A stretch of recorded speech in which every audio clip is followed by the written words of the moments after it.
প্রিয় দর্শক, আমন্ত্রণ জানাচ্ছি আমাদের সংবাদ প্রকাশের নিয়মিত আয়োজন অপরাজিতায়। আপনারা জানেন, প্রতি পর্বেই আমরা একজন নারী উদ্যোক্তাকে আমন্ত্রণ জানাই এবং যিনি দেশি পণ্য নিয়ে কাজ করেন। আমাদের আজকের অপরাজিতায় অনুষ্ঠানে তেমনই একজন উদ্যোক্তা আছেন, যিনি নিগার ফাতেমা। আপা কেমন আছেন? আমি ভালো আছি, আপনি কিরকম আছেন? ভালো আছি। আপা, আপনার তো একটি উদ্যোগ আছে, আরিয়াস কালেকশন। জি আপা।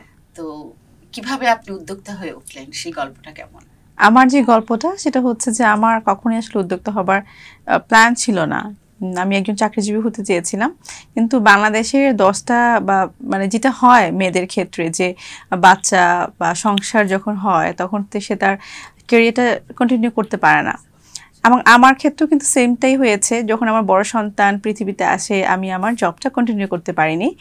তখন একটা সময় গিয়ে একটু ফ্রাস্ট্রেশন শুরু হলো যে আমি আমার জীবনে কিছু করতে চাই বা আমার কিছু স্বপ্ন ছিল আমার জীবনে। তো সেই আলোকেই আমি বলবো যে ই কমার্স ইন্ডাস্ট্রিতে আসা এবং e commerce association of Bangladesh founder president জনাব রাজীব আহমেদ স্যারের সাথে দেখা এবং স্যারের হাত ধরেই আসলে ই কমার্স ইন্ডাস্ট্রিতে আসা এবং আমার যে উদ্যোক্তা হবার যে পথ চলাটা তখন থেকে শুরু। বাহ, আমরা আসলে আরো অনেক গল্প শুনবো আপনার কাছ থেকে, তবে তার আগে আমরা একটু আপনার সম্পর্কে ছোট্ট একটি ভিডিও দেখে নিব। জি আপা। কিছু গল্প আপনাকে ছুঁয়ে যাবে, চিন্তার খোরাক জাগাবে তা নিয়ে ভাবতে। বিশ্বকবি রবীন্দ্রনাথ ঠাকুরের প্রতিষ্ঠিত শান্তিনিকেতনের ছাত্রদের উদ্ভাবিত খেস শাড়ির গল্প ঠিক এভাবেই আকৃষ্ট করে নিগার ফাতেমাকে। তাই খেস শাড়ি নিয়ে উদ্যোক্তা হবার চিন্তা ঘিরে রাখে নিগার ফাতেমাকে। যেই চিন্তা সেই কাজ। শুরু হয়ে যায় তার যাত্রা খেস শাড়ি নিয়ে। উদ্যোগের নাম আরিয়াস কালেকশন। নিগার ফাতেমা একজন ই কমার্স উদ্যোক্তা, কাজ করেন টাঙ্গাইলের ব্যতিক্রমী শিল্প খেস শাড়ি নিয়ে। ব্যবসার শুরুটা সহজ ছিল না নিগার ফাতেমার। ইঞ্জিনিয়ারিংয়ে লেখাপড়া শেষ করে যুক্ত হন ইংরেজি মাধ্যম স্কুলের শিক্ষকতায়। বাচ্চাকে দেখাশোনা করার জন্য চাকরি ছেড়ে দিতে হয়। দেখা গেল কিছুদিন যাওয়ার পর এক ধরনের হতাশা চলে আসে। ঠিক সেখান থেকে নিজের একটি আইডেন্টিটি ও পরিচিতি পাওয়ার লক্ষ্যে ফেসবুকে একটি ব্যবসায়িক পেজ চালু করে নিগার। এরপর থেকেই নিজের চেষ্টা আর উদ্ভাবনী শক্তি এবং দেশীয় শিল্পকে এগিয়ে নেওয়ার প্রচেষ্টায় কাজ করে যাচ্ছেন তিনি। তাতে শাড়ি নিয়ে কাজ শুরু করে একটু রিস্ক নিলেন নিগার। কাজে নামলেন খেস পণ্য নিয়ে। তাঁতের শাড়িতে ইনোভেশন করেন। খেসের পাঞ্জাবি, কুর্তি, শাল, কুশন কভার ইত্যাদি আছে আরিয়াস কালেকশনে। খেস শাড়ির প্রচার নিয়ে 1000-এর অধিক ভিডিও কন্টেন্ট, কাস্টমার রিভিউ বা পরামর্শ দেওয়ার পাশাপাশি তৈরি করেছেন খেস ওয়েবসাইট। দেশীয় পণ্যের প্রচার ও প্রসারের পাশাপাশি এক অনবদ্য লক্ষ্য নিয়ে ছুটে চলছেন নিগার। ডিজিটাল যুগের এই ই কমার্স প্ল্যাটফর্মে নিগার ফাতেমারা দেশীয় পণ্যকে নিয়ে যাচ্ছে এক অনন্য উচ্চতায়। প্ল্যাটফর্ম তৈরি করে যাচ্ছে আসন্ন ভবিষ্যতের তরুণ তরুণীদের জন্য, অনুপ্রেরণা হয়ে নিজেদের নাম লিখিয়ে যাচ্ছে দেশের উন্নয়নের জন্য।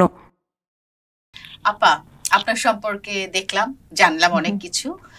তো আপনাকে আমাদের যেই সোশ্যাল যেই ছোট ছোট গ্রুপগুলো আছে সেখানে ডাকা হতো খেস কন্যা বলে, কারণ আপনি প্রথম যিনি খেস শাড়ি বলে যে একটি শাড়ি পাওয়া যায় সেটি আপনি নিয়ে এসেছিলেন। তো এই খেস কন্যা এবং খেস শাড়ির গল্পটা একটু শুনতে চাই। আচ্ছা, আসলে কি এখনো অনেকের কাছে খেস যে শাড়ির কথা আপনি বলছেন বা আমি যখন কাজ শুরু করি বা এখনো যে কাজ করছি অনেকের কাছে অপরিচিত। প্রথমে আমি খেস শাড়িটা নিয়ে কি বা এটা কি সেটা নিয়ে একটু বলি। খেস শাড়ি হচ্ছে রিসাইকেলিং বেস একটি প্রোডাক্ট, মানে একটা পরিবেশ বান্ধব বা গ্রিন প্রোডাক্ট যেটাকে বলি। কারণ হচ্ছে আমাদের যে বাসায় যে ওয়েস্টেজ কাপড় থাকে, যেরকম চাদর বা লুঙ্গি, এই পুরাতন কাপড়গুলোকে আবার পুনরায় ব্যবহার করা হয়। প্রথমে এগুলো তাঁতিরা কালেক্ট করে, তারপরে তারা চিকন চিকন করে কেটে নেয়, কেটে চরকায় চিকন চিকন ফালি তৈরি করে এবং সেই চিকন চিকন ফালিটাকে পুনরায় ব্যবহার করে নতুন একটা শাড়ি তৈরিতে। এটা হচ্ছে খেস শাড়ি। এবং খেস শাড়ির ইতিহাস কিন্তু আজকের দিনের নয়। 1920 সালে বিশ্বকবি রবীন্দ্রনাথ ঠাকুরের বীরভূমের শান্তিনিকেতনে এই শাড়িটি বা চাদর হিসাবে এই কাপড়টি তৈরি করা হতো, ছাত্রছাত্রীরা তৈরি করতেন। যখন আমি শুরু করি, খুঁজতে থাকলাম যে কী নিয়ে কাজ শুরু করব। তারপর দেখলাম যে টাঙ্গাইলের তাঁতিরা এই শাড়িটি তৈরি করতে পারে। তখন প্ল্যান করলাম যে না, এই শাড়িটা নিয়ে কাজ করা যায়। তা আমি বলবো যে আমার যখন উদ্যোক্তা জীবন শুরু হয় প্রথম কিন্তু আমি চিন্তা করি নাই যে এটা নিয়ে সেল করতে হবে, কারণ তখন রাজীব স্যার বলছিল যে এটা একটা নতুন একটা প্রোডাক্ট, এটাকে মানুষকে পরিচয় করাটা হচ্ছে গুরুত্বপূর্ণ বিষয়, একটা সময় গিয়ে সেল করা যাবে। এবং আমি আসলে সেই স্যারের এই কথাটাই আমি মেনে নিয়েছিলাম যে না, সেল হবে কি হবে না সেটা পরের চিন্তা, এটা নিয়ে আমি লিখবো। সেইখান থেকে আমি লেখা শুরু করলাম, আমি যা যা জানি তথ্য সংগ্রহ করলাম তাদের কাছে, বা ইতিহাস সবকিছু জেনে শুধু লিখতাম। লেখার পরে দেখলাম যেহেতু এটা সোশ্যাল সাইট, ফেসবুকে বা ফেসবুক গ্রুপগুলোতে হচ্ছে লেখা শুরু করলাম, দেখলাম যে একটা ঝড় চলে আসলো মানুষের কমেন্টের, যে এটা কিভাবে তৈরি হয়, কোথাকার শাড়ি, খেস শাড়িটা আবার কি। এরপর থেকে এই খেস শাড়ির, তার মানে দেশি পণ্য নিয়ে কিন্তু মানুষের এক ধরনের আগ্রহ কাজ করে। হ্যাঁ অবশ্যই, কারণ সেখান থেকে এই অপরিচিত প্রোডাক্টের একটা চাহিদা তৈরি হয়েছে, মানুষ দেখতে চায়, মানুষ কিনতে চায়। মানে কিনেছিল প্রথম যে দেখার জন্য যে খেস শাড়িটা কিরকম, কি এটা।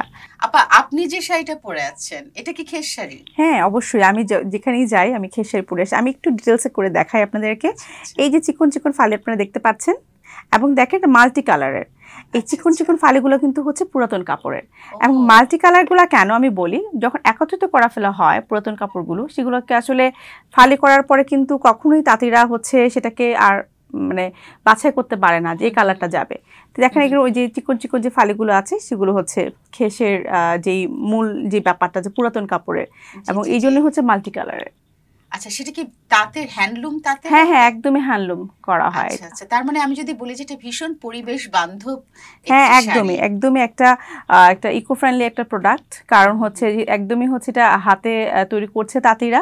এবং এই যে পুরাটা যে প্রক্রিয়া, যে পুরাতন কাপড় কালেক্ট করা, চরকায় নিয়ে যাওয়া, এবং এটা নারীরা কাজ করছে। এই কাজগুলো কিন্তু নারীদের কাজ, ঘরের যে নারীরা আছে তারা তৈরি করছে। আমি বলবো যে খেসের যে তৈরির যে কর্মসংস্থানের জায়গাটাতে নারীদেরও কিন্তু অবদান রয়েছে। নারীর অনেক বড় একটা ক্ষমতায়ন হবে যদি আমরা খেস শাড়িকে আরো সুন্দরভাবে বাজারজাত করার কথা ভাবতে পারি। এবং খেসে যখন শুরু করি 4-5টা রং ছিল, এবং 5,000 টাকা দিয়ে আমার শুরু করা। এবার একটা সময় গিয়ে মনে হলো যে না, ছেলেদের জন্য, এবং এই ছেলেদের পোশাক, বাচ্চাদের পোশাক, ব্যাগ, কুশন কভার, শাড়ির মধ্যে ভেরিয়েশন, হালকা কালার ছিল, ডার্ক কালার, পাড়ের যুক্ত, এই যে এগুলো নিয়ে আসা কিন্তু ক্রেতাদের চাহিদা ছিল যে খেসটা খুব আরামদায়ক, মানে যেটা থাকে যে খেস কাপড়টা খুবই আরামদায়ক, আপু রঙিন চাই, আপু পাড়ালা চাই, বা পাঞ্জাবির ক্ষেত্রে ছেলেদের জন্য পাঞ্জাবি চাই, চাহিদার অনুযায়ী আমার কাজটাকে আমি প্রোডাক্ট পাইপলাইন স্টার্ট করলাম আর কি, যে না অনেক কিছু নিয়ে আসি। নিগার আপা, আপনি দেশি পণ্য নিয়ে যেমন কাজ করছেন তেমনি আপনি দেশি পণ্যের সিলেবাস তৈরির সাথে যুক্ত আছেন, এবং এই বিষয়গুলো নিয়ে আলাপ করতে গেলে আসলে যে নামটি চলে আসে তিনি হলেন রাজীব আহমেদ স্যার, আমাদের ই কমার্সে, যিনি এই ক্ষেত্রে অনেক দিন ধরে কাজ করে চলেছেন, এবং এটা তার এক ধরনের চাওয়া এই দেশীয় পণ্যের সিলেবাস। তো স্যার আমাদেরকে সময় দিয়েছেন, উনি আমাদের সাথে লাইনে আছেন, আমরা একটু স্যারের কথা শুনতে চাই। জি অবশ্যই। আসসালামু আলাইকুম স্যার। ওয়ালাইকুম আসসালাম, আশা করি ভালো আছেন এবং শুনতে পাচ্ছেন পরিষ্কার। জি স্যার, আপনাকে শুনতে পাচ্ছি।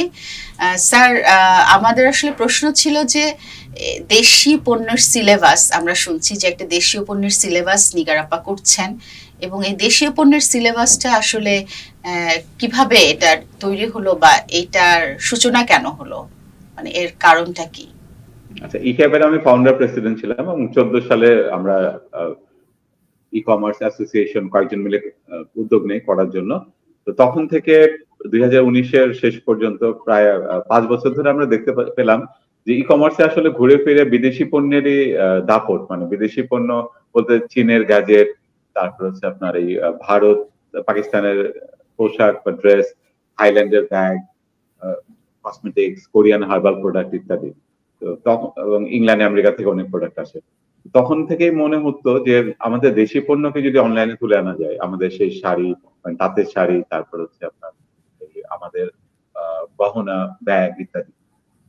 তখন 2019-এর শেষের দিক থেকে আমি এদিকে চেষ্টা করা শুরু করলাম, এবং নিগার আপুর মতো অনেক তরুণী বা নারী উদ্যোক্তা এইদিকে আমার সাথে যোগ দিলেন ধীরে ধীরে, এবং তারা দেশি পণ্য নিয়ে সিরিয়াস ভাবে চেষ্টা করা শুরু করলেন। প্রথম ধাপে যে খুব বিক্রি হতো তা না, মূলত আসলে বিক্রির থেকেও বেশি উদ্দেশ্য ছিল আমাদের প্রচার করা, দিনরাত 24 ঘন্টা দেশি পণ্য নিয়ে পোস্ট আসবে, ফেসবুকে ছবি আসবে, এটাই ছিল তার। এবং আমাদের ধারণা ছিল দেশি পণ্য, বা সবাই মনে করতো আসলে যে দেশি পণ্য খুব বেশি নেই, হাতে গোনা কয়েকটা। কিন্তু যতদিন যাওয়া শুরু করলো দেখলাম যে অনেক দেশি পণ্য রয়েছে। তো 2020 ফেব্রুয়ারি শেষের দিকে আমি নিগার আপুকে বললাম যে এক কাজ করেন, যত রকম দেশি পণ্য রয়েছে তার উপর ভিত্তি করে একটা ইউনিভার্সিটি লেভেলের জন্য একটা সিলেবাস তৈরি করে। একটা ইউনিভার্সিটিতে 3 ক্রেডিট বা 10 ক্রেডিট যে সিলেবাস হয় ওরকম ওই ফরম্যাটে, যে এক সেমিস্টারে 39 ঘন্টা বা 40 ঘন্টার ক্লাস নেওয়া যাবে, এরকম একটা সিলেবাস উনি তৈরি করলেন। এবং একটা ইউনিভার্সিটির একটা কোর্সের সিলেবাস যেভাবে হয় ঠিক সেভাবে সিলেবাসটা করা, মানে আপু করলেন 2020 মার্চ আর এপ্রিল 2 মাস সময় দিয়ে। তারপরে হচ্ছে প্রায় প্রতি রাতে আমার সাথে, প্রায় না একদম প্রতি রাতে আমার সাথে কথা হতো, রাত 4টা-5টার দিকে তখন কথা হতো। এবং আপনারা জানেন 2020 এপ্রিলে পুরো করোনা ছিল, তো লকডাউন ছিল। লকডাউনের মধ্যে আপু বসে ঘরে বসে আরো কাজ করলেন। এইভাবে দেশি পণ্যের সিলেবাসটা, মূল চিন্তা যেটা ছিল যে আমরা একটা সিলেবাস করবো, এটা একসময় না একসময় সব ইউনিভার্সিটিতে পাঠ্য হবে। তো এটা এখনো পাঠ্য হয়নি, কিন্তু এখন ইউনিভার্সিটি গুলোতে অনেক বেশি আগ্রহ দেখা যাচ্ছে। মাঝখানে 2022 সালে নিগার আপুর সেকেন্ড বেবি হলো, উনি 1 বছরের মতো ওইভাবে সময় দিতে পারেননি। এখন 23 সালে এসে ওনার নিজের ইউনিভার্সিটিতেই ওয়ার্কশপ হবে আগামী মাসে। আর 24 সাল থেকে আশা করি টুকটাক এটা বিভিন্ন ইউনিভার্সিটিতে ছড়িয়ে পড়বে। 25 সাল নাগাদ হয়তো পুরোপুরি কোর্স আকারে চলে যাবে। তার মানে স্যার, আমাদের মানে আপনার চিন্তার জায়গাটা কি এমন যে এই যে দেশীয় পণ্য নিয়ে যে আমাদের তরুণ প্রজন্ম কাজ করছে, বা এই যে দেশীয় পণ্য নিয়ে তারা জানছে, এটা একটা সময় আমরা বিশ্ববিদ্যালয় পর্যায়ে পাঠ্য হবে এবং তারা আমাদের এই দেশীয় পণ্য নিয়ে গবেষণা করবে, জানবে, মানে সেই লক্ষ্যেই কি আসলে এই কাজটি এগিয়ে চলছে? জি, সেই লক্ষ্য সেটাই। আমি নিজে যেমন ঢাকা বিশ্ববিদ্যালয় থেকে ইংরেজিতে অনার্স মাস্টার্স করেছি, কিন্তু আমি কোনো দেশীয় পণ্যের নাম জানতাম না। এবং তারপরে অনেক বছর পরে ই কমার্সের সাথে জড়িত হয়ে নিজের ব্যক্তিগত আগ্রহ থেকে দেশি পণ্যের নাম জানা শুরু করলাম। এবং অনেক পণ্য রয়েছে যেগুলা যে মানে ট্যাগ পাওয়ার যোগ্য। এখন যেহেতু গত 8 মাস ধরে আমরা জিআই নিয়ে কাজ, 9 মাস ধরে আমরা জিআই নিয়ে কাজ করছি, তাই এখন দেখতে পাচ্ছি, বুঝতে পারছি। এখন আমি যেটা চাই সেটা হচ্ছে যে আমাদের দেশের যতগুলো বিশ্ববিদ্যালয় রয়েছে, পাবলিক ইউনিভার্সিটি, প্রাইভেট ইউনিভার্সিটি, জাতীয় বিশ্ববিদ্যালয়ের আন্ডারে যতগুলো কলেজ রয়েছে, অনার্স লেভেলে প্রত্যেকটা কলেজ এবং বিশ্ববিদ্যালয়ে যাতে দেশি পণ্যের সিলেবাসটা অন্তর্ভুক্ত হয়। এবং নিগার আপু এই আইডিয়াটা দিয়েছেন এবং সেটা নিগার আপু কাজ করে যাচ্ছেন 3 বছর, 3.5 বছরের মতো হয়ে গেছে। তো এটা উনি খুব ভালো মতোই করেছেন। এটা নিয়ে চেষ্টা করে যাচ্ছি আমরা, এবং আস্তে আস্তে ইউনিভার্সিটি লেভেলে আমরা আগ্রহ পাচ্ছি, সারা পাচ্ছি। এটা দরকার এই জন্য যে আমাদের অর্থনীতি তো আসলে দেশি পণ্য নির্ভর হওয়া উচিত ছিল, যদিও তা আমদানি ভিত্তিক অনেক বেশি। কিন্তু গত 1.5 বছর ধরে রাশিয়া ইউক্রেন যুদ্ধের কারণে আমরা জানি যে ডলার নিয়ে ক্রাইসিস চলছে, এবং সেই ডলারের দামও বেড়ে গেছে। যেটা 80 টাকা ডলার ছিল, $1 80 টাকার কাছাকাছি, সেটা এখন 110 টাকা হয়েছে, এবং আগামী বছর হয়তো 120 টাকা হতে পারে 1 বছর পরে। তো এটা তো অনেক, তাই না? এবং এই জন্য দেখা যাবে যে বিদেশি পণ্যের প্রতি নির্ভরতা আমাদের জন্য ভালো কিছু নিয়ে আসবে না। এই জন্য দেশি পণ্য নিয়ে জানা দরকার। দেশি পণ্যের উপরই আসলে অর্থনীতি নির্ভর করে, এবং দেশি পণ্যের উপর, দেশি পণ্য যত বেশি বিক্রি হবে সারা দেশে কর্মসংস্থান তত বাড়বে। এটা অর্থনীতির একটা খুব বেসিক ব্যাপার, যেটা আমাদের না বোঝার কিছু নাই। এতদিন হয়তো আমরা ডলারের দামটা কম ছিল তাই চিন্তা করতাম না। এখন আমাদের চিন্তা করা উচিত, সিরিয়াস ভাবে চিন্তা করা উচিত, কারণ ডলারের দাম আর কমবে না। ডলারের দাম 110 টাকা থেকে আবার 100 টাকাতেও যাবে না, বরঞ্চ 110 টাকা থেকে 120, 130, হয়তো 150 টাকাও যেতে পারে। তো সেই জন্য, এবং ডলারের এই ক্রাইসিসের জন্য আমরা প্রায় প্রতিদিনে কিন্তু এই পত্রিকায় আসে, মিডিয়াতে আসে ডলার ক্রাইসিসের ব্যাপারটা। তো ডলার ক্রাইসিস মোকাবেলার কিন্তু একটাই উপায়, সেটা হচ্ছে দেশি পণ্যের বিক্রয় ও ব্যবহার বাড়ানো, দেশি পণ্যের প্রচার বাড়ানো। তো এই দেশি পণ্যের প্রচার, বিক্রয়, ব্যবহার, এগুলা যদি আপনি বাড়াতে চান, তার আগে তো আপনার দেশি পণ্য সম্পর্কে জানতে হবে। সেই জানাটার মাধ্যম তো হচ্ছে আসলে শিক্ষা, মানে শিক্ষা ব্যবস্থা বা সিলেবাস। তো নিগার আপু চেষ্টা করেছেন ইউনিভার্সিটি পর্যায়ের জন্য করতে, এবং সেটার আলোকে এসএসসি বা এইচএসসি তেও যদি 100 নম্বর না হোক, যদি 10 নম্বরও দেশি পণ্যের কিছু আনা যায়, ক্লাস 1 থেকে করা যায়, তাহলে কিন্তু আমাদের অর্থনীতির জন্য ভালো। রাতারাতি কোনো কিছু হয়তো বদলাবে না, কিন্তু এটা দীর্ঘমেয়াদে দেশের অনেক উপকার হবে। এবং দেশি পণ্যের সিলেবাসের আরেকটা দিক হচ্ছে, এটা 64টা জেলার দেশি পণ্যকে কাভার করার চেষ্টা করা হয়েছে, এবং সব ধরনের পণ্য, এখানে কৃষি পণ্য, তারপর হচ্ছে আপনার মৎস্য, পশু সম্পদ, তারপরে হচ্ছে আপনার হস্তশিল্প, এবং এই বিষয়টাকে নিয়ে একটা কর্মসংস্থানেরও সুযোগ ঘটবে, বড় একটা কর্মসংস্থানের সুযোগ ঘটবে জেলায় জেলায়, যে এটা সরাসরি কর্মসংস্থানের সাথেই জড়িত আসলে। কারণ আমরা বিদেশি পণ্য এত কিনি কেন? আমরা অনেক ক্ষেত্রে দেশি পণ্যের নাম জানি না আমাদের দেশে অনেক ভালো পণ্য হতে পারে। যেমন একটা উদাহরণ দিতে পারি, আমরা বিদেশ থেকে, বিশেষ করে ইরান, তারপরে হচ্ছে আপনার ভারত থেকে সম্ভবত বা চীন থেকে অনেক আপনার কার্পেট আমদানি করি, কিন্তু বাংলাদেশের রংপুরে শতরঞ্জি হয়, যা কার্পেটের থেকে অনেক বেশি পরিবেশ বান্ধব। আরেকটা ব্যাপার হচ্ছে শাল। আমরা ওই আপনার পশমিনা শাল, কাশ্মীরি শাল, মানে যেটা ভারত, পাকিস্তান, চীন থেকে আমরা কিনি আসে, সেটা থেকে আমাদের দেশে কিন্তু আপনার 55-56 রকমের শাল রয়েছে। বাংলাদেশের আমরা শাল কিন্তু একরকম না, 50 রকমের বেশি শাল রয়েছে। হ্যান্ডলুম শাল তৈরি হচ্ছে, সবই হ্যান্ডলুম।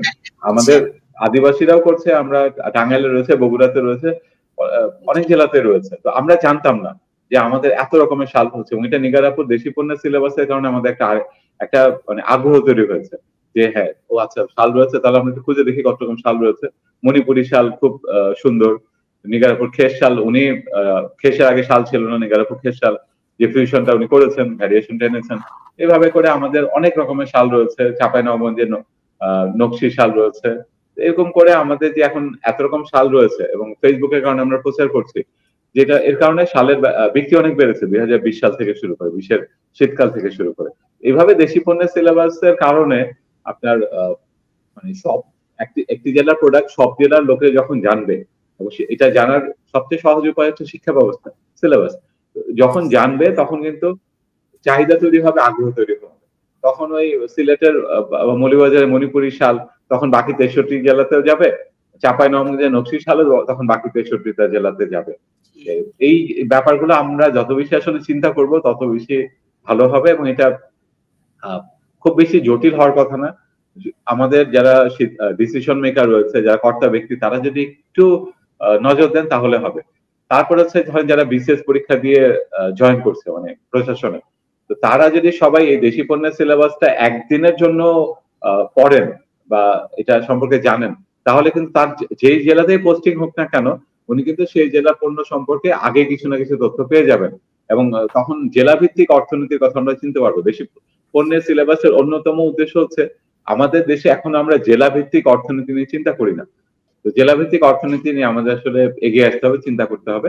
কারণ রাজধানী ঢাকায় হচ্ছে আমাদের মোট সম্পদের 35%-এর মতো, বাকি 63টা জেলায় গড়ে মাত্র 1% করে সম্পদ বা আয়। তো এই জন্য এটাকে যদি বদলাতে হয়, তাহলে প্রতিটা জেলার পণ্যকে প্রচার করতে হবে, চাহিদা তৈরি করতে হবে। এটা সবচেয়ে ভালোভাবে করার উপায় হচ্ছে দেশি পণ্যের সিলেবাসটাকে গুরুত্বের সঙ্গে নেওয়া। ধন্যবাদ স্যার। স্যার আসলে অনেক কিছু জানলাম আপনার কাছ থেকে, প্রতিনিয়তই জানি। আমরা যারা ই কমার্স সেক্টরে অনলাইন উদ্যোক্তা হিসেবে কাজ শুরু করেছিলাম, তাদের জন্য আসলে আপনার যেই পড়াশোনার গ্রুপ বা আপনার যেই গাইডলাইন, তার বিকল্প নেই। তবে এটা সত্যিই খুব সুন্দর উদ্যোগ যে দেশি পণ্যের সিলেবাসটা যদি আসলে আমরা 64টা জেলার করে ফেলতে পারি, এবং সেটা নিয়ে যদি আমরা রাষ্ট্রীয় পর্যায়ে কাজ করতে পারি, এটা নিঃসন্দেহে ভালো কিছু হবে।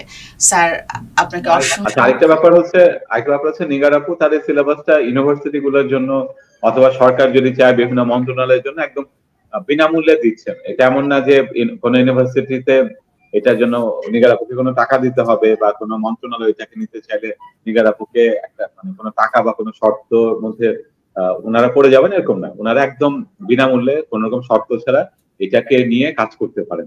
নিগারাপু ওই মানে এটা ওই মহৎ যে চিন্তাটা সেটা দেখিয়েছে। স্যার আমরা আশাবাদী যে নিগারাপু যে কাজটা শুরু করেছেন, এবং আপনি যেটার পেছনে এখনো আছেন এবং আপনি আপনার বুদ্ধি পরামর্শ অনুযায়ী কাজগুলো হচ্ছে, নিশ্চয়ই এই আমাদের এই স্বপ্নটা একদিন সফল হবে এবং আমরা আসলে 64 জেলার পণ্য সম্পর্কে আমরা বাংলাদেশের সবাই জানবো এবং হয়তো এমন একদিন আসবে যেদিন আমরা আমাদের দেশি পণ্যগুলোই ব্যবহার করব সবাই। তো স্যার, আপনাকে অসংখ্য ধন্যবাদ আপনার মূল্যবান সময় থেকে আমাদেরকে সময় দেবার জন্য। আশা রাখবো যে আবারও নতুন কোনো পর্বে যদি অপরাজিতার এখানে আপনাকে আমরা আমন্ত্রণ জানাই, আপনাকে আমরা পাবো। ধন্যবাদ আপা। আসলে স্যারের কথা শুনতে শুনতে মনে হলো যে আমরা আসলে একটা স্বপ্নময় বাংলাদেশের স্বপ্ন দেখছি আর কি, না? যেই বাংলাদেশে হচ্ছে আমাদের 64টা জেলার অনেক অনেক পণ্য আমরা সবাই জানবো, দেখবো, কিনবো এবং একটা সময় হয়তো আমরা সেই ব্রিটিশ বিরোধী আন্দোলনের কথা যদি আমরা বলি যে আমাদের একটা স্লোগান ছিল যে স্বদেশী পণ্য কিনা হোক ধন্য। তো এই যে আমাদের যে স্বদেশ প্রেম, দেশ প্রেম, এটার কিন্তু একটা বড় জায়গা কিন্তু এই দেশি পণ্যের সিলেবাসের কাজটা, যে এবং এই কাজটা করার আপনি যে করছেন, এই কাজটা এখন কি অবস্থায় আছে এবং এটা নিয়ে আপনার কতদূর যাওয়ার পরিকল্পনা এবং সেক্ষেত্রে প্রতিবন্ধকতা কি বা কি কি সহযোগিতা পেলে মনে হয় যে আরো ভালোভাবে এই কাজটা করা সম্ভব? আচ্ছা, এটা নিয়ে আসলে কাজ শুরু করেছিলাম 2020 সালে। স্যার যেটা বলছিলেন যে কোভিড-19 সময় আসলে কাজটা শুরু করা এবং 3.5 বছর হয়ে গিয়েছে এবং এর মধ্যে অনেকগুলো কাজ আমাদের করেছি। আমরা কাজ মানে হচ্ছে দেশি পণ্যের কন্টেন্টের যে জায়গাটা, সেটাতে আসলে খুবই গুরুত্বপূর্ণ, কারণ আপনি একটা ইউনিভার্সিটিতে আসলে মূল কাজ যেটা হবে যে প্রোডাক্টের কন্টেন্ট দরকার, সেটা নিয়ে আমরা কাজ করছি বা করেছি। এরপরে হচ্ছে যে ইউনিভার্সিটিগুলোতে কথা বলা, আমরা অলরেডি অনেকগুলো প্রাইভেট ইউনিভার্সিটিতে কথা বলে ফেলেছি এবং তারা খুব ইতিবাচক, তারা কাজ শুরু করতে চায় বা কোর্স শুরু করতে চায়। তো সেই জায়গাটা আসলে দেশপণ্য সিলেবাস স্যার যেটা বললেন, যেটা আসলে স্বল্প মেয়াদী সেটার কতটুকু হবে সেটা আসলে অজানা, কিন্তু যদি বলি লম্বা সময়ের বা মধ্য মেয়াদের যে কথা বলি, সেটা কিন্তু দেশপণ্য সিলেবাস খুবই গুরুত্বপূর্ণ ভূমিকা রাখতে পারবে। তো আমাদের যেহেতু কাজ হচ্ছে এবং আপনি জানেন যে আমি e-commerce development centre vice president এবং আমাদের কিন্তু ইতিমধ্যে ইডিসিতে জিআই নিয়ে কাজ করছেন আমাদের প্রেসিডেন্ট এবং একটা দক্ষ টিম তারা রয়েছে, আমিও সেখানে রয়েছি। তো আমাদের যে দেশপণ্য সিলেবাসে বর্তমানে আমার university, American international university Bangladesh, সেখানে পরের মাসে একটা 2 দিন ব্যাপী ওয়ার্কশপের আমরা চিন্তা করছি বা হয়েছে কথা, ইনশাল্লাহ হবে। তো এরকম করে আসলে বিভিন্ন জায়গায় আমরা যাচ্ছি, কথা বলছি এবং সেখানে আমরা ওয়ার্কশপ, সেমিনার, এই যে ব্যাপারগুলো, সেগুলো হচ্ছে আমরা আপাতত চিন্তা করছি যেভাবে যাব।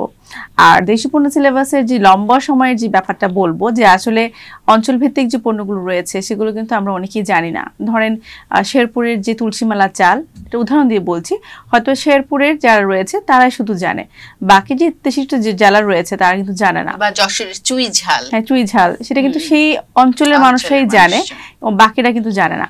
তো সেই আলোক কিন্তু অঞ্চল ভিত্তিক পণ্যগুলোকে সামনে নিয়ে আসা বা প্রচারের জায়গাটাতে এই দেশপণ্য সিলেবাস খুবই গুরুত্বপূর্ণ ভূমিকা রাখতে পারে। আবার বিলুপ্ত পণ্য রয়েছে অনেক, যেরকম সাতক্ষীরার মাদুর, সেটা অনেক সময় একটা সময় গিয়ে অনেক প্রচার ছিল, কিন্তু এখন কিন্তু সেটা বিলুপ্ত প্রায় হয়ে গিয়েছে। এটা একটা উদাহরণ। এরকম অনেক পণ্য রয়েছে যেটা হচ্ছে আমাদের প্রচুর দেশি পণ্য কিন্তু হারিয়ে যাচ্ছে। হ্যাঁ, সেই হারানো খাবারের ক্ষেত্রেও বলা যায়, যেমন আমরা ছাতু হারিয়ে ফেলছি, আমাদের গুড়, স্বর্ণচিনি, না, যেগুলো আমরা ছোটবেলায় খেয়েছি, দেখেছি, হারিয়ে যাচ্ছে। হ্যাঁ, সেই পণ্যগুলো। তারপর হচ্ছে ই-কমার্স সেক্টরে যারা উদ্যোক্তা হতে চায়, স্বল্প টাকা দিয়ে শুরু করতে চায়, এই দেশপণ্য সিলেবাসের মাধ্যমে কিন্তু তারা পণ্যের কন্টেন্ট বা সোর্সিং তারা জানতে পারবে। আবার যারা চাকরিজীবী হতে চাচ্ছে, যে চিন্তা করছে আমি উদ্যোক্তা হব না, সেই ক্ষেত্রে যারা তরুণীরা আছে, তাদের সৃষ্টিশীল এবং সৃজনশীল যে মেধাটা দিয়ে কিন্তু কন্টেন্ট রাইটার হতে পারবে, তারা ফটোগ্রাফার হতে পারবে, বা মার্কেটিং এর যে জায়গাটা আছে। তো একটা লোকাল প্রোডাক্ট নিয়ে যদি তার কোনো আইডিয়া না থাকে, সে কিন্তু কন্টেন্ট রাইটার হতে পারলো। মানে কি আপা, এইখানটা বিষয়টা এরকম যে আমি আমার বাংলাদেশি পণ্যগুলোকে ব্র্যান্ডিং করতে চাই, সেই জন্যই আসলে অবশ্যই ব্র্যান্ডিং এর জায়গা, প্রমোশনের যে জায়গাটা আছে, যদি এই আলোকে যদি আমি বলি যে আমি একজন নারী, বা আপনিও বলবেন যে আমি যদি জানি যে বাংলাদেশে 100 থেকেও বেশি শাড়ি রয়েছে, আমি চাবো যে আমার কালেকশনে এই শাড়িগুলো থাকুক। এবং সোশ্যাল মিডিয়াতে আমাদের কি হচ্ছে যে আমরা পড়ছি, আমরা ছবি তুলছি ইউটিউবে বা ইনস্টাগ্রামে বা যেখানেই বলছি, ফেসবুকে, কিন্তু আমরা যারা কাস্টমার তারাও কিন্তু সেই ছবিগুলো দিচ্ছি। সেভাবে কিন্তু কন্টেন্ট হোক, ভিডিও হোক, ছবি হোক, প্রচারের মাধ্যমে কিন্তু আরো মানুষ জানছে। তো জানার মাধ্যমে মানুষের চাহিদা তৈরি হচ্ছে। এখন আমি বলবো যে দেশীয় সিলেবাস শুধু যে উদ্যোক্তা তৈরি বা চাকরিজীবী হবে সেটা না, যে কনজিউমার, একজন ক্রেতা যদি জানতেই না পারে যে কি কি পণ্য রয়েছে, সে কিন্তু কিনতেই যাবে না। তো একটা প্রোডাক্টের যদি বলি, দেশীয় পণ্যের চাহিদা বৃদ্ধির জন্য কিন্তু দেশীয় পণ্য সিলেবাস খুবই গুরুত্বপূর্ণ ভূমিকা রাখতে পারে। এবং যদি এই জায়গাটায় যদি যেটা আপনি বলছিলেন যে আমি কি চাই, আমি বলবো যে প্রথমেই বলবো যে মিডিয়া থেকে যারা আছেন, প্রথমে তো আমি ধন্যবাদ জানাবো যেহেতু আজকে আলোচনা হচ্ছে। তো সেই জায়গাটা থেকে যে আরো বেশি যখন আলোচনা হবে তখন কিন্তু মানুষ আরো সতর্ক হবে, বা এই কোর্সটা নিয়ে জানতে চাবে, বা এই কোর্সের মাধ্যমে কি কি পণ্য রয়েছে সেটা আরো জানতে চাবে। তো মিডিয়া থেকে এগিয়ে আসা খুবই গুরুত্বপূর্ণ, বা দেশীয় পণ্য নিয়ে একটা আলাদা সেক্টর যদি তারা তৈরি করতে পারে, উদ্যোক্তারা আসলো, বা কি কি পণ্য হচ্ছে বা কি কি পণ্য বিলুপ্ত হয়ে যাচ্ছে, শুধু যে সংবাদ প্রকাশের কথা হচ্ছে তা না, হ্যাঁ, অন্যান্য ইলেকট্রনিক মিডিয়া বা অন্যান্য যে আমাদের টেলিভিশন চ্যানেলের প্ল্যাটফর্ম গুলো আছে, সেগুলোতেও যদি আমরা দেশি পণ্য নিয়ে কথা বলি এবং এটাকে প্রচার এবং প্রসারের জন্য আমরা মানে কাজ করতে পারি। আমরা তো শিক্ষা প্রতিষ্ঠানগুলোতে যাচ্ছি, আমরা চাই যে মিডিয়া থেকে এরকম করে এগিয়ে আসুক। আমরা চাই যে যারা সরকারি যারা আছে তারা তাদের থেকে এগিয়ে আসুক। সরকারি পর্যায়ে আপনারা কেমন সাড়া পাচ্ছেন? সরকার পর্যায়ে আমাদের এরকম করে হচ্ছে আসলে যাওয়া হয় না। আমরা তো মূল ফোকাস করছি শিক্ষা প্রতিষ্ঠানগুলো, সেখান থেকে আমরা খুবই ভালো সাড়া পাচ্ছি। কারণ আমাদের তো মূল উদ্দেশ্য ছিল যে তরুণদের জন্য, কারণ যেটা স্যার বলছিল যে অনার্স মাস্টার্স করার পরও দেখা যায় যে নিজের দেশীয় পণ্যগুলো আমরা জানতে পারছি না, বা এই জায়গাটা জিডিপির বৃদ্ধিতে যে মূল যে ব্যাপারটা সেটা কিন্তু দেশীয় পণ্য সিলেবাস শিক্ষা প্রতিষ্ঠান গুরুত্বপূর্ণ ভূমিকা রাখতে পারে। যদি বলি যে দেশীয় পণ্য সেক্টরটা সাস্টেইন করার জন্য, বা যদি বলি ই কমার্স সেক্টরটা সাস্টেইন করার জন্য, যে in case of local product, সেই জায়গাটায় কিন্তু রিসার্চ জরুরি। কেন একটা ই কমার্স সাইট হবে না যেখানে শুধুই আমার বাংলাদেশের পণ্য থাকবে, যে কেউই যাতে আমাদের সব ধরনের পণ্যগুলো তারা জানতে পারে। হ্যাঁ, আরেকটা ব্যাপার যেটা প্রোডাক্ট ইনোভেশন, ধরেন একটা বেতের একটা জিনিস আমরা অ্যামাজনে দেখি, খুব সুন্দর সুন্দর ইনোভেটিভ অনেক কাজ প্রোডাক্ট রয়েছে। তো এই জায়গাটা তরুণরা কিন্তু করতে পারবে, এবং এটা সাস্টেইন কখন করবে? যখন একটা প্রোডাক্টের রিসার্চ হবে, এটা সার্ভে হবে, বা বই থাকবে, প্রকাশনা জায়গা থেকে যদি হয়, তো স্টুডেন্টরা যখন এগুলা কাজ করবে, আমরা তো আসলে উদ্যোক্তা, আমরা কিন্তু এই কাজগুলো করব না, স্টুডেন্টরা কিন্তু পারবে সেই কাজগুলো, রিসার্চের জায়গাগুলো কাজ করতে। তখন কিন্তু একটা প্রোডাক্ট ইনোভেটিভ ভাবে চলে আসবে, একটা প্রোডাক্টের প্রমোশন হবে, একটা প্রোডাক্টের in case of business, in case of export, in case of start up, in case of মানে ই কমার্স ইন্ডাস্ট্রি, অনেকগুলা ব্রাঞ্চেস কিন্তু খুলে যাবে। হ্যাঁ, খুলে যাবে। এবং যখন আসলে আমার দেশের পণ্য ব্র্যান্ডিং হবে, তখন তো আসলে আমার বাংলাদেশটাও ব্র্যান্ডিং হবে। অবশ্যই অবশ্যই, সেটার আলোকেই তো বাংলাদেশের অর্থনীতির বৃদ্ধিতে আজকে ডলার ক্রাইসিসের যে মোমেন্ট আমরা বলছি, বা কোভিড-19 আমরা দেখতে পেরেছি যে শত ই কমার্স ইন্ডাস্ট্রিতে শত নারীরা কিন্তু দেশীয় পণ্য নিয়ে কিন্তু তারা তাদের যে ডেইলি লাইফের যে গল্পগুলো আমরা দেখেছি। আমাদের এখন ডলার ক্রাইসিস, আমাদের আমদানির দিকে আমরা না ঝুঁকে কিভাবে রপ্তানির জায়গাটা চিন্তা করা যায়, কোন কোন প্রোডাক্টটা নিয়ে আসা যায়, সেগুলোর জন্য কিন্তু আমাদের প্রথমত জানা, এই দেশীয় পণ্য সিলেবাসের মাধ্যমে আমাদের আইডিয়াগুলো আগে জানা খুবই প্রয়োজন। আপা, আপনাকে অসংখ্য ধন্যবাদ। গল্প করতে ভীষণ ভালো লাগছে, কিন্তু আমাদের সময় তো খুবই সীমিত। তো আপনার জন্য একটা ছোট্ট উপহার আছে আমাদের সংবাদ প্রকাশের পক্ষ থেকে। অসংখ্য ধন্যবাদ আপনাকে আপু। আমি সংবাদ প্রকাশকে অসংখ্য ধন্যবাদ জানাতে চাই যে আমাকে আমন্ত্রণ করা হয়েছে। চৈতি আপুকে অসংখ্য ধন্যবাদ, আমাকে স্মরণে রেখেছে আপু। এবং আমি চাই যে আজকের যে আলোচনা দেশীয় পণ্যের সিলেবাস অতি গুরুত্বপূর্ণ একটি বিষয়, সেটি সকলেই সংবাদ প্রকাশের মাধ্যমে জানবেন, এবং এই জানার মাধ্যমে আরো অনেকে সতর্ক হবে। দেশের পণ্যকে কিনে দেশের সম্পদ দেশেই রাখা হবে। অসংখ্য ধন্যবাদ। খুব সুন্দর আপা। নিগার আপা খুব সুন্দর একটি কথা বললেন যে আমরা আসলে দেশি পণ্য কিনি, এবং আমার দেশের টাকা আমার দেশেই রাখি। এটি কিন্তু ভীষণ জরুরি। আমরা আসলে চাই যে আমাদের বাংলাদেশটা আরো আরো অনেক দূর এগিয়ে যাবে এবং আমার বাংলাদেশের ভেতরে যত পণ্য আছে, যত ধরনের পণ্য আছে, আমরা যদি এখনো সেই বিষয়গুলো খুঁজে দেখি, দেখব যে অনেক অনেক নতুন নতুন পণ্য আমরা পাবো এবং সেই পণ্যগুলো নিয়ে গবেষণা হবে, সেই পণ্যগুলো নিয়ে পড়াশোনা হবে এবং বিশ্ববিদ্যালয়গুলোতে আমাদের দেশি পণ্যের সিলেবাস পড়া হবে, ছাত্রছাত্রীরা সেগুলো নিয়ে গবেষণা করবে। এই সব কিছুই আসলে আমাদের বাংলাদেশের অর্থনীতিকে এগিয়ে নিয়ে যাবে। তো সবাইকে অসংখ্য ধন্যবাদ আমাদের সাথে অপরাজিতার সাথে থাকবার জন্য। নিশ্চয়ই এর পরের পর্বে আবারও কোনো নতুন গল্প নিয়ে, নতুন অপরাজিতাকে নিয়ে হাজির হব আপনাদের কাছে। সেই পর্যন্ত ভালো থাকুন। বিদায়।